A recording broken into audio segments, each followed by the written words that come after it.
Olá, eu sou a Ana e o vídeo de hoje é para vos falar sobre as minhas leituras do mês de Abril, que foram imensas.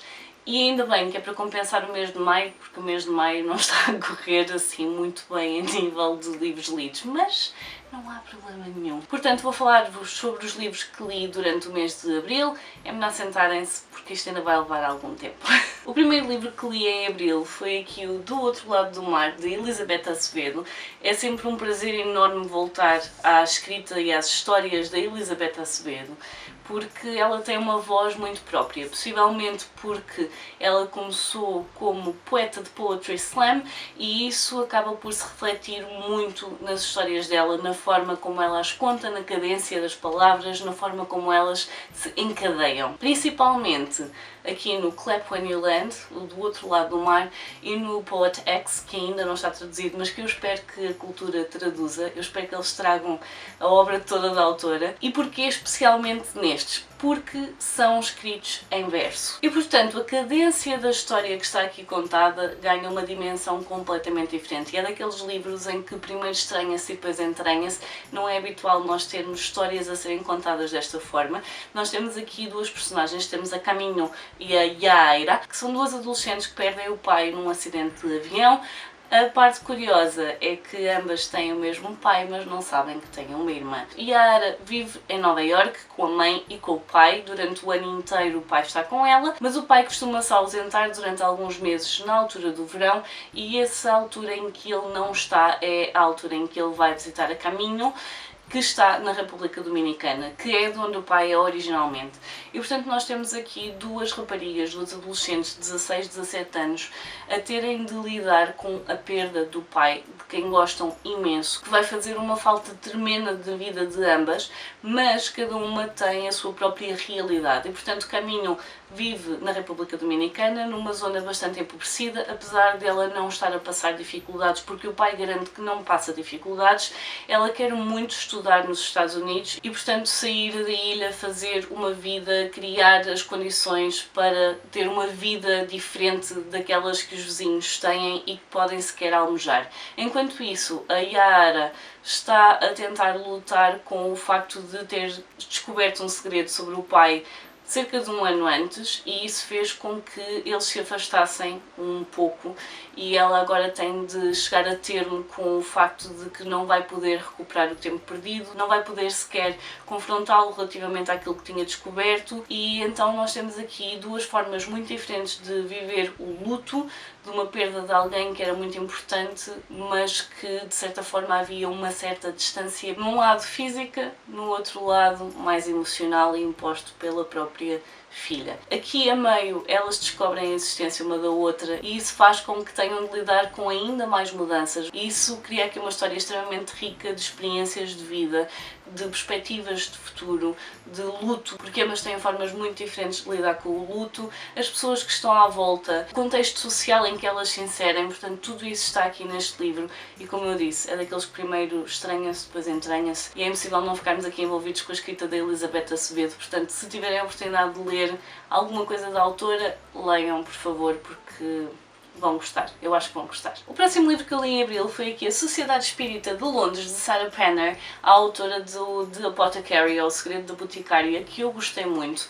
Nesta história nós vamos seguir a Vaudeline Dallaire, e vamos seguir a Lena. Vaudeline é uma medium e ela é muito boa naquilo que faz, e a Lena é alguém que vai fazer uma espécie de formação com ela, quer saber mais, quer conhecer mais do mundo dos mediums. O que é que fazem, como é que correm as sessões, quem são as pessoas que recorrem ao medium. Isto porquê? Porque a irmã da Lena foi encontrada morta e ela acha que o espírito da irmã pode ter ficado para trás e que talvez conseguisse comunicar com ela através do medium. A Vaudeline é efetivamente a melhor, no entanto ela está exilada de Londres, ela está a viver em Paris e portanto para a Lena tentar chegar a algum sítio com isto vai ter de aprender como é que decorre uma sessão espírita para poder tentar contactar a irmã. Coisa curiosa, a Lena é bastante cética, a Lena é uma mulher de ciência, portanto a forma como ela percepciona todas as sessões as séances, no fundo é de uma perspectiva bastante cética e mais num espírito de observação e ver efetivamente o que é que acontece. Ao mesmo tempo, aconteceu algo em Londres e a Vaudeline acaba por ser chamada do seu exílio a regressar a Londres para tentar descobrir o que é que aconteceu ao diretor da Sociedade Espírita de Londres. E portanto, a Vaudeline vai falar com algumas das pessoas com quem ele se cruzou no último dia ou nos últimos dias dele, vai se cruzar com algumas pessoas que tiveram sessões a serem levadas a cabo pela própria sociedade e vai tentar perceber então as coisas que precisa para conseguir fazer a séance e descobrir então o que é que aconteceu efetivamente com o diretor da Sociedade Espírita de Londres. Nós temos aqui dois narradores, temos a Lena e temos o Sr. Morley. O Sr. Morley é uma das cabeças da Sociedade Espírita de Londres e temos então a Lena que está a acompanhar a Vaudeline em todas as coisas que ela está a fazer para tentar reunir o que precisa para fazer a séance. Nós vamos ver aqui duas perspectivas da mesma história, apesar de ela só confluir numa história mais a meio do livro, mas vamos ver de que forma estas duas situações acabam por poder estar ligadas ou não. É um livro que achei interessante, no entanto, tal como a Lena, bastante cética relativamente a estas coisas, mas é dentro daquele espírito do não acredito em bruxas, mas que as há, portanto, não quer dizer que não acredito em espíritos, mas sempre com uma pitada de sal, e acaba por ser muito isso que é explorado aqui, é o que é efetivamente verdade e o que são os charlatões. E portanto, a Sociedade Espírita supostamente é composta por duas partes e tem efetivamente médiuns que seriam bons naquilo que fazem, mas nós vamos começar a descobrir que há aqui alguns segredos por trás desta história que têm estado a ser um bocado atirados para baixo do tapete. E portanto nós temos aqui dois mistérios para resolver: o que é que aconteceu com o diretor da Sociedade Espírita de Londres e o que é que aconteceu com a Ivy, a irmã da Lena, e vamos perceber que talvez as duas histórias estejam ligadas, até porque a Ivy tinha muito interesse em mediunidade e saber como é que as seances funcionavam, e portanto vamos descobrir aqui esta espécie de suspense do que é que poderá ter acontecido, quem era a Ivy, com quem é que ela estava envolvida, o que é que está por trás destas sessões de espiritismo. Portanto, é um livro interessante, principalmente para quem gosta desta temática. Para quem não gosta, então não vale a pena irem para este livro porque não vão gostar de todo, mas para quem tem algum ceticismo, mas mente aberta, é um livro que vos pode divertir aqui e vai ser interessante ver a forma como as personagens se relacionam. Eu pessoalmente gostei. Aqui no final tem algumas receitas, tem os costumes funerários vitorianos, tem um banquete fúnebre vitoriano com bolachas fúnebres vitorianas e tem a receita, por isso é que este livro passou à frente. Ponche quente vitoriano, vela mágica de 3 camadas, que é mencionada na história, e portanto nós temos aqui alguns elementos no final a serem explicados. E eu achei muito interessante. É uma autora que eu estou a gostar de ler as histórias dela, portanto, há bem mais algum livro eu vou querer ler. O próximo livro foi aqui A Livraria Perdida, de Ivy Woods, portanto passo de uma Ivy como personagem para uma Ivy como autora. E A Livraria Perdida traz-nos aqui 3 personagens, traz-nos a Opaline, a Martha e o Henry, que são 3 personagens que estão um bocadinho perdidas na vida e que precisam muito de se encontrar. Nós seguimos a história de Opaline em 1920, portanto dentro da década de 20, e vamos seguindo a Martha e o Harry no momento presente. Portanto, a Martha e o Harry cruzam-se um com o outro, ambos estão à procura de algo, mas não sabem muito bem o quê, no caso da Martha, nem o onde, no caso do Harry. Ele tem uma ideia do que é que anda à procura, mas não faz assim, não tem certeza do que é que poderá encontrar, nem o onde. A Opaline é uma história que nos vai trazer aqui uma mulher que vai contra as convenções da sociedade, aquilo que é esperado dela. Na realidade, o irmão quer obrigá-la a casar para poder garantir um futuro à família, mas propriamente ele próprio, e como Opaline não está de acordo com isso, acaba por fugir e vai se refugiar em Paris. Em Paris ela vai acabar por trabalhar na primeira Shakespeare & Co. E é muito interessante a forma como a autora aqui na parte da Opaline vai acabar por pegar em figuras históricas verídicas e situações verídicas e encadeá-las aqui na história da Opaline para nos contar esta história de busca por uma vida melhor, por uma vida em que seja dona da sua própria vida. Essas fugas e tentativas de descoberta e tentativas de autonomia acabam por a levar até à Irlanda, onde ela vai acabar por se estabelecer. A Martha saiu de um relacionamento violento e está à procura precisamente de um futuro, e de conseguir ver para lá daquilo que fizeram com que ela acreditasse ser, ou seja, não se sentir tão pequena como a fizeram sentir, e acaba por ir quase só com a roupa que tem vestida e vai parar aqui a Penny Lane, que é uma rua em Dublin, e vai acabar por ficar como criada de uma senhora que é muito estranha, muito estranha. Harry é um historiador e está à procura de algo que faça com que ele se destaque a nível académico. Ele tem uma ideia de que existe algo, que nós depois vamos ficar a conhecer no livro, e que talvez esteja perto da zona onde a Martha, no fundo, está a viver. E portanto nós temos aqui uma livraria perdida, que é uma livraria muito especial, diria até mágica, que aparece a quem precisa dela e que vai criar condições para que estas personagens se consigam desenvolver e atingirem a sua forma plena como pessoas. E é muito interessante ver a forma como estas três histórias acabam por se ligar e estas três personagens acabam por ter impactos na vida umas das outras. É um livro com realismo mágico. Como eu acabei de dizer, é uma livraria perdida, porque ela é mágica, ela só aparece a quem precisa dela. E ao longo dos anos houve pessoas que a conseguiram ver pelo canto do olho, mas até acham que eram malucos. Se calhar até entraram nela, mas ela existe? Não existe? Quem saberá? É porque ela não está no sítio onde devia de estar. E portanto, é um livro sobre encontrar-nos a nós próprios, é um livro sobre recomeços, é um livro sobre conseguirmos imaginar um futuro quando alguém está a tentar traçar um futuro para nós e que esse futuro não encaixa. Não encaixa, simplesmente não encaixa. E portanto eu gostei muito de ler esta história. É uma história feita de duas partes e que é muito interessante, tanto uma parte como a outra. Gostei muito de conhecer estas personagens e vou ficar de olho na autora, definitivamente. O próximo livro neste mês nós tivemos um retiro literário e eu sabia que precisava de algum livro que fosse relativamente rápido de ler, que eu conseguisse ler se alguém estivesse a falar ao meu lado, que não fosse difícil retomar leitura se eu tivesse alguma paragem a meio. E eu tinha algo desse género cá em casa. Portanto, o que é que eu levei? Levei aqui o Noiva, da Hailey Hazelwood. São livros que são relativamente fáceis de seguir. Se tivermos que parar a meio de um capítulo assim, do nada, também é fácil retomar. Não nos vamos sentir perdidos na história e a verdade é que foi efetivamente uma leitura que eu fiz durante aquele encontro, quando no primeiro eu quase não tinha conseguido ler. Portanto, Noiva, o que é que nós temos aqui? Temos uma sociedade em que vampiros, lobisomens e humanos coexistem, mais ou menos. Os vampiros e os humanos têm um acordo, trabalham de forma relativamente próxima. Os lobisomens acabam por ser toda uma espécie muito mais violenta e que se deixa estar mais à margem. No entanto, os humanos estão a virar aqui um bocado a casaca, estão a querer trabalhar mais com os lobisomens, menos com os vampiros, o que vai deixar os vampiros numa situação muito delicada. E portanto, aqui a ideia por trás deste livro é voltarem a ir buscar um costume, uma tradição que havia entre lobisomens e vampiros, de maneira a deixar aqui umas tréguas entre as duas espécies, que é um casamento entre as duas espécies. É um casamento que não vai ter descendência, porque são duas espécies diferentes e portanto não se cruzam.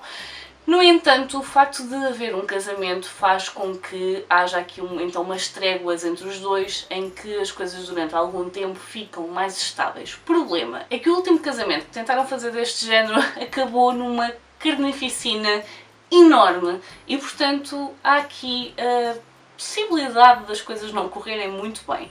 Nós começamos o livro logo no dia do casamento, portanto nós estamos a acompanhar a Misery, que é a nossa personagem principal, que vai casar com o Low, que é o alfa da alcateia dele. E nós estamos a ver aqui os preparativos do dia, a forma como a Misery tenta mesmo muito conhecer o futuro marido antes de casar com ele, porque quer dizer, vai casar com alguém que não conhece. No entanto, o que é que nós apanhamos logo no início? Muito humor. Ela está a meter-se numa posição muito delicada. Foi uma decisão que ela tomou com consciência daquilo que poderia vir a acontecer. No entanto, a Misery tem uma agenda própria, que à medida que nós vamos ler, vamos percebendo as motivações por trás deste aceitar de casar e de se meter numa situação tão delicada e que pode vir a dar a asneira muito grande, não só para o lado dela.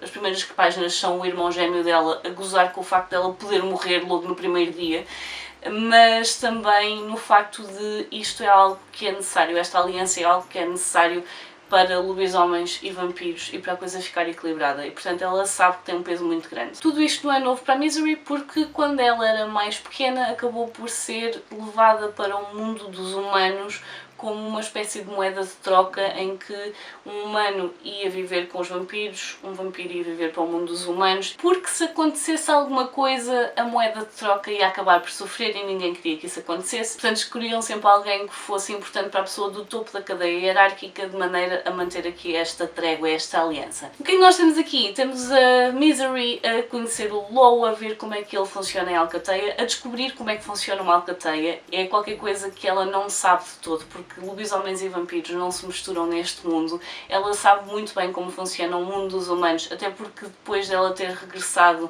da sua fase de moeda de troca, acabou por ir viver para o mundo dos humanos, porque já não encaixava muito bem com os vampiros.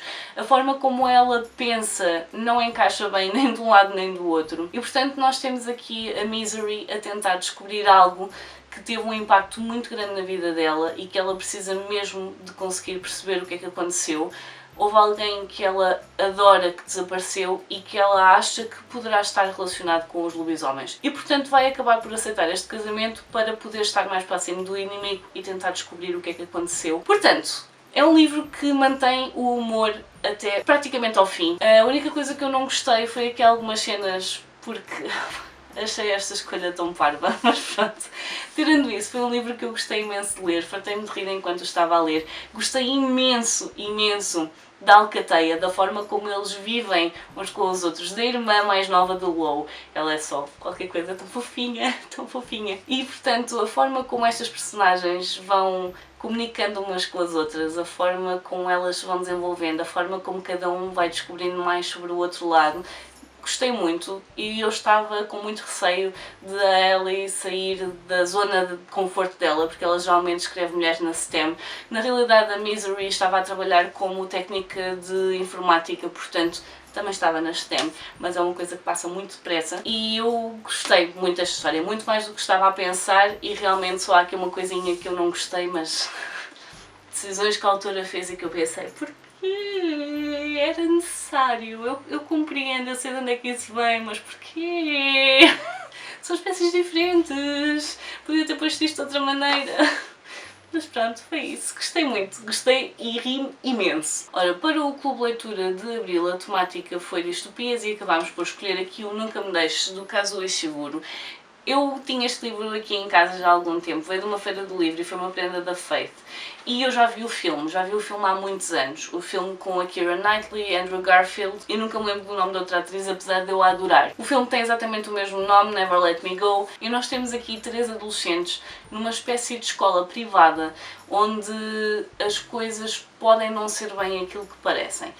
Eles sabem o que é que os espera no futuro, eles estão a ser criados com um propósito muito específico em mente, e nós temos aqui a Kathy, que é exatamente a personagem da atriz que eu não estou a lembrar do nome, a narrar no fundo as experiências deles enquanto adolescentes a viverem naquela casa, a forma como os dias deles iam passando, a forma como a amizade entre eles acabou por se desenvolver e no fundo todas as coisas que eles faziam para se prepararem para o que o futuro lhes reservava.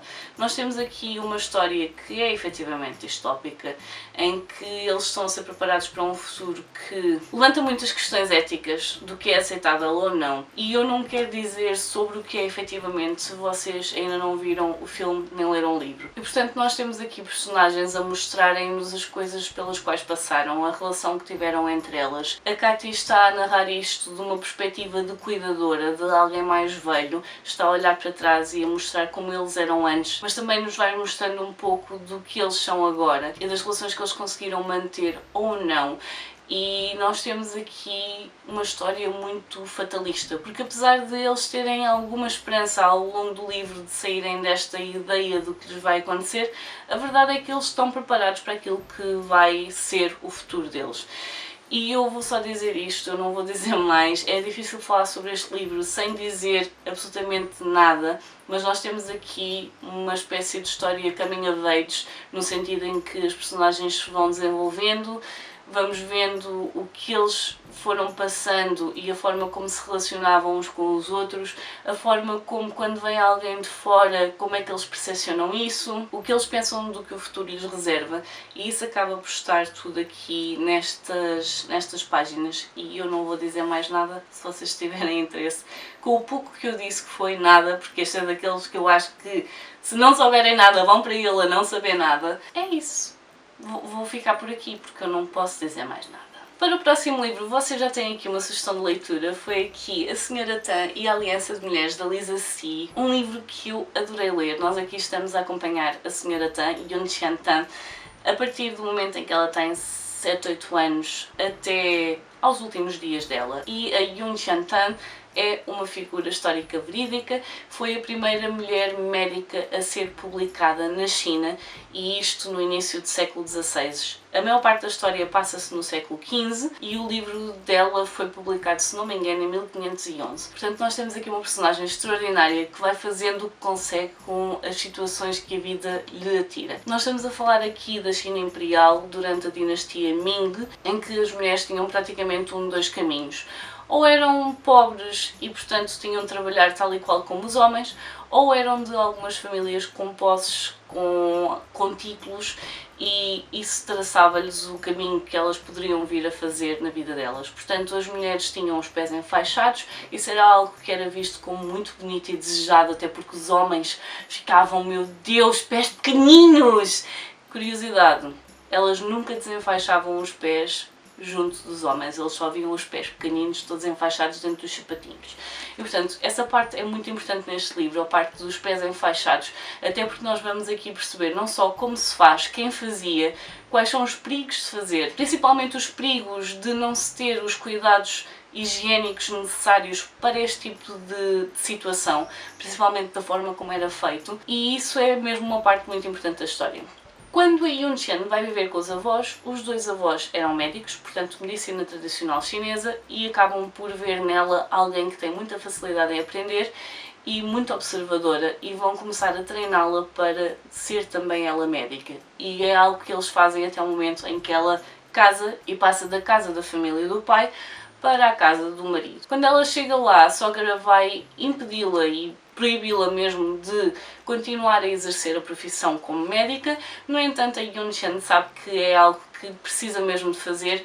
A avó dela era especializada em medicina feminina, portanto da cintura para baixo, e é algo que a Yun-Chan vai continuar a fazer um bocado às escondidas da sogra e das pessoas da casa, tirando aquelas que vão ter com ela para alguma coisa que precisem. Ao longo do tempo, a Yun-Chan foi mantendo um diário, e no fundo é isso que nós vamos vendo aqui. Nós vamos vendo a personagem a falar connosco, explicar-nos as coisas que estão a acontecer, quem são as pessoas que vivem na casa dos pais do marido, as várias famílias, a forma como a casa está estruturada, a hierarquia que existe entre as pessoas que vivem naquela casa, portanto quem está mais próximo do patriarca e quem fica um pouco mais afastado, se são pessoas muito próximas a nível familiar, ou se acabam por ser familiares já um pouco afastados, mas continuam a viver lá.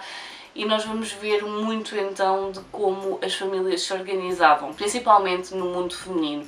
Portanto, o que é o dia-a-dia de uma mulher na China Imperial, principalmente durante a dinastia Ming. Vamos ver a forma como a Yun-Chan vai acabar por ter aqui a possibilidade de trabalhar, depois a sogra vai acabar por um bocado a contragosto deixar que ela faça determinadas coisas, até porque ela acaba por criar aqui algum nome e acaba por ser reconhecida e ser chamada para situações um pouco mais elevadas do que a própria família. Além disso, quando ela era pequena, a avó teve de recorrer aos serviços de uma parteira, e ela tinha uma filha praticamente da idade da Yun-Chan. E entre a avó e a parteira vão criar ali um acordo para que a Yun-Chan e a Mei Ling passem mais tempo juntas e que acabem por partilhar as suas experiências. Da parte da Yun-Chan, de uma forma mais medicina tradicional chinesa, em que praticamente não se tocava nas pessoas que se estavam a acompanhar, era muito à base de perguntas e das descrições que as pessoas faziam, e a Mei Ling, que tem um trabalho mais prático, uma vez que ela está a aprender o ofício da mãe, portanto está a acompanhar como parteira, e que acaba por fazer as coisas que a medicina tradicional chinesa não prevê que sejam feitas e até acaba por afastar. Acabamos por ver aqui uma contraposição entre medicina tradicional chinesa e a medicina que acabava por ser quase do povo, e as coisas que podem ou não ser feitas e as coisas que eram bem vistas ou não. Esta amizade acaba por ser extremamente importante na vida de ambas, e aqui a parte da Aliança das Mulheres para mim faz mais sentido como Círculo das Mulheres, que é o título original, no sentido em que cria-se um círculo em volta da Yunqian que faz com que ela possa desenvolver as capacidades dela, que são as pessoas que acabam por fazer com que ela tenha alguma sanidade mental e aguentar a vida que acabou por ser escolhida para ela, e que acabam por lhe dar as condições então para ela florescer, tanto ela como a Mei Ling, e que é importante para todas as pessoas envolvidas nesta história. Gostei imenso.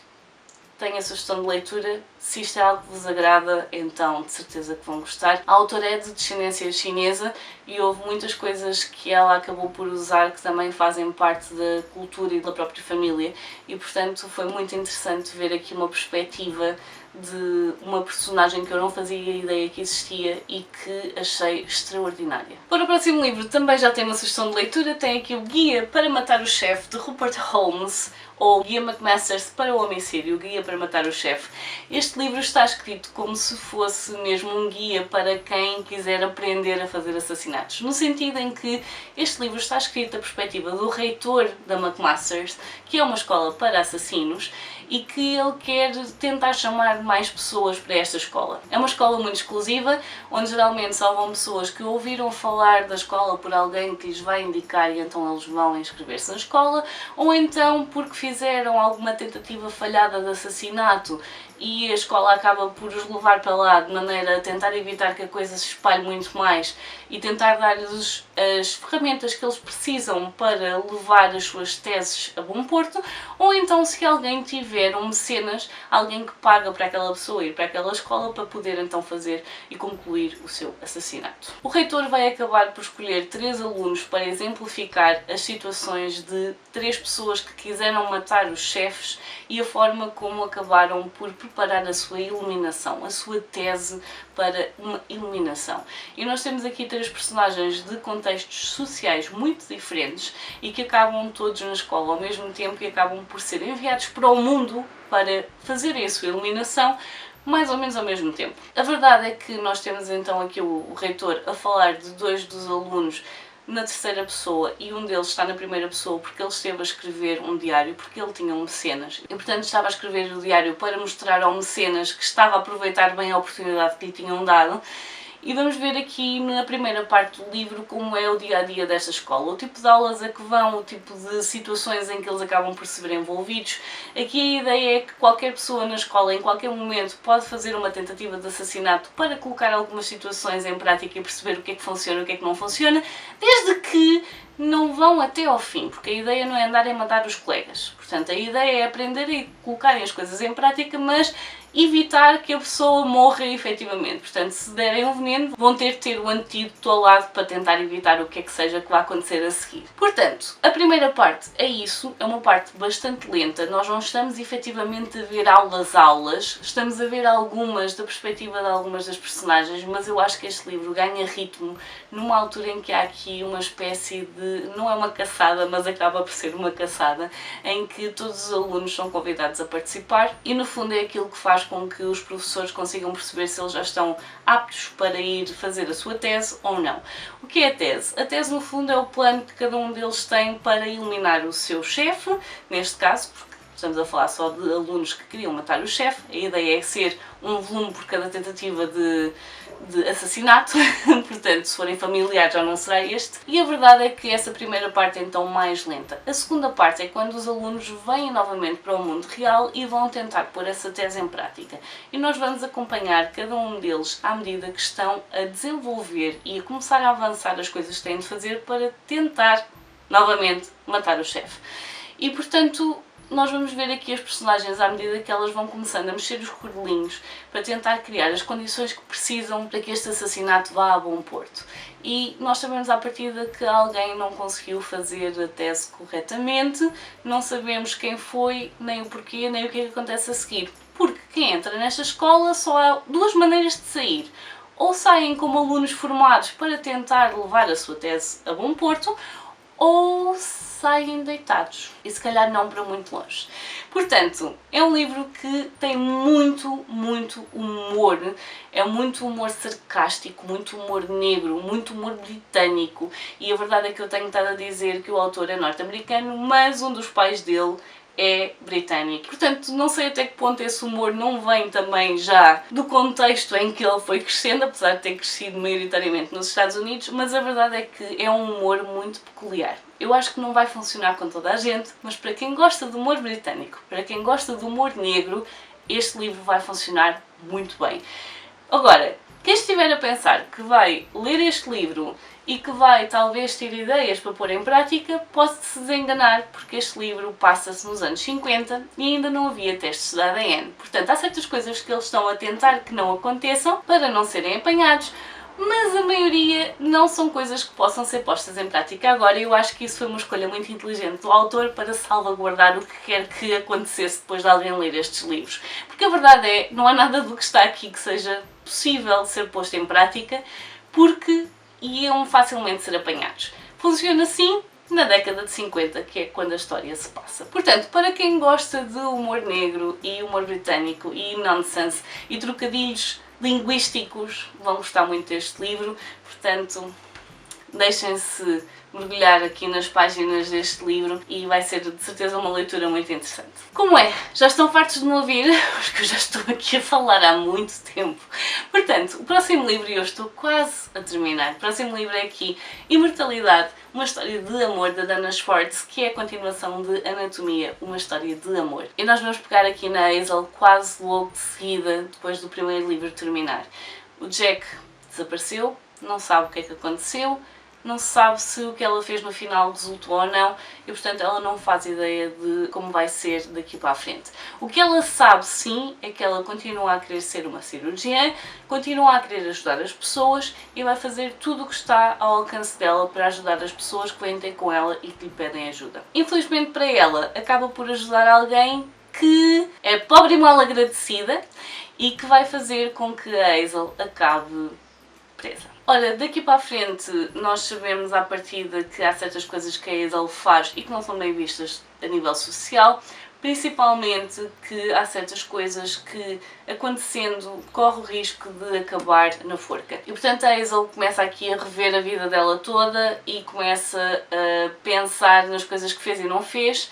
E na realidade ela não se arrepende de nada do que fez, porque ela tem muita confiança no facto de ter ajudado muita gente e tem pena apenas de ter sido apanhada e de não poder ajudar mais. Na realidade, o que vai acontecer é que ela vai ser salva aqui mesmo no limite. Porquê? Porque a princesa Charlotte do Reino Unido vai precisar de alguém que consiga perceber o que é que se passa com ela. E chega à conclusão que se os médicos homens não estão a conseguir perceber o que é que se passa com a princesa Charlotte, talvez uma médica mulher consiga perceber. Portanto, a Hazel vai acabar por se ver aqui atirada para a corte, vai ver-se muitas vezes na presença da princesa Charlotte e vai ser complicado perceber o que é que se passa, mas a verdade é que ela vai continuar a fazer aquilo que faz melhor e aquilo que ela acha que é o caminho de vida dela. Vai acabar por conhecer muitas pessoas muito diferentes, incluindo aqui uma espécie de sociedade secreta, muito pouco secreta, de pessoas preeminentes da sociedade que acabam por ter aqui mais segredos do que aquilo que é suposto ser secreto. Portanto, a sociedade não é assim tão secreta, mas o que eles fazem na sociedade em si talvez seja. Acaba por ser mais dos elementos de fantasia que estavam quase no final do livro anterior. Eu gostei imenso de continuar a acompanhar a Hazel, gostei muito de algumas das personagens que se cruzam com ela. Acho que é um livro que fica um bocadinho aquém relativamente ao primeiro, porque não há tanto espaço para ela estar a desenvolver aquilo que fez muito bem no primeiro. Há aqui muitas situações em que ela vai ter de tomar decisões relativamente ao que acha que é aceitável ou não e, portanto, eu gostei muito de ler, mas lá está, para mim ficou um bocadinho aquém do primeiro. No entanto, é que é um bom fechar de duologia. Estes livros são uma duologia e acho que fecham muito bem. Porque apesar de haver ainda espaço para haver um terceiro, porque poderia facilmente, da forma como fica fechado, haver um terceiro, eu penso que isso vai ficar em aberto, vai ficar na nossa imaginação e vai ficar ao nosso encargo decidir o que é que achamos que acontece no final. Apesar de eu estar a dizer isto, o final é fechado, tá? Não venham aqui as pessoas, não gosto nada de livros com finais em aberto. podem ler à vontade, não há problema. Portanto, se ficaram com muitas questões no final do segundo livro e querem ver essas questões respondidas, vão gostar de ler este. Eu só gostava de ter visto mais Hazel cirurgiã, sem preocupações de meu Deus, vou ser presa ou talvez acabe morta se não fizer aquilo que o rei quer que eu faça. E menos sociedade secreta, talvez. Ora, para finalizar aqui o mês de abril, eu ia ler só um ou dois. E depois passei o resto da noite a ler os restantes, que é para poder acabar a coleção e assim já falo deles todos. Portanto, tenho aqui do volume 4, 5, 6, 7 e 8, portanto os últimos 5 volumes de Harrow County. E nestes volumes nós vamos ver aqui a Amy a desenvolver muito as capacidades dela. Vamos ver a forma como ela se relaciona com os monstros que vivem nesta zona da aldeia dela, da vila, a forma como ela se relaciona com as pessoas da vila e as coisas que vão aparecendo aqui para a testar ou para a tentar travar. E vamos perceber melhor o que é que aconteceu para aquela bruxa inicial desaparecer, o que é que aconteceu depois dela morrer, de que forma isso acabou por impactar os monstros. Vamos perceber que há aqui coisas um bocadinho maiores do que ela pensava que existiam. Tem aqui uma traição pelo meio que eu não gostei muito de ler. Para mim, provavelmente, destes todos que estão aqui, foi o que eu gostei menos de ler porque não achei que houvesse necessidade. Mas são coisas que acontecem. No entanto, gostei muito desta história, gostei muito da forma como ela está contada. Estas personagens são muito interessantes, completamente fora da caixa. Nós temos aqui muitos monstros e vamos percebendo que talvez os monstros não sejam assim tão maus e talvez os humanos não sejam assim tão bons. E de que forma a Amy vai tentar aqui criar um futuro para ela, para os monstros, para as pessoas da aldeia, para toda a gente e tentar sempre manter aqui um equilíbrio que muita gente não quer manter. Portanto, gostei muito desta história, agora já está finalizada e aconselho para quem gostar de coisas assim um bocadinho mais gore, de vez em quando é um bocadinho gore, não muito, que eu também não sou grande fã de gore, mas aviso já que há aqui algumas serpentes pelo meio. Dispensava um bocado essa parte, mas paciência. É muito interessante ver como estas personagens se relacionam e as coisas que vão aqui acontecendo e a forma como esta história é finalizada. Portanto, para quem tiver alguma dúvida se vale a pena ler Harrow County, gostei muito, portanto, da minha perspectiva vale a pena. Portanto, estas foram as minhas leituras do mês de abril. Eu não sei o que é que se passou, quer dizer, eu acho que foi o mês em que estive doente, portanto... Não, tinha sido março. Bem, não sei. Eu sei que andei a ler imenso, os momentos que tinha em casa geralmente estava a ler, não estava a fazer outras coisas, e portanto, isto quase que parece as pilhas de compras. Este mês estou contente, porque a ideia é essa, era tentar ler mais do que aqueles que entram, portanto, abril até equilibrou aqui um bocado. E ainda por cima fiz excelentes leituras, não há aqui nada que eu possa dizer, não gostei deste livro. Portanto, o saldo do mês de abril foi fantástico e estão aqui livros muito bons. Digam-me nos comentários se já leram algum destes, se houve algum que vos chamasse a atenção, se há algum que já esteja aí em casa à espera do momento certo, se há alguma coisa que vocês não tinham ouvido falar ainda ou que já ouviram falar mas ainda não tinham percebido bem o que é que estava por trás da história e se lhe vão dar uma oportunidade. Eu sei que já me alonguei muito, portanto, bom descanso para vocês, estou farta de me ouvir, espero que vocês não, que é para nos encontrarmos no próximo vídeo. Portanto, por hoje fico por aqui, adeus e até à próxima. Tchau!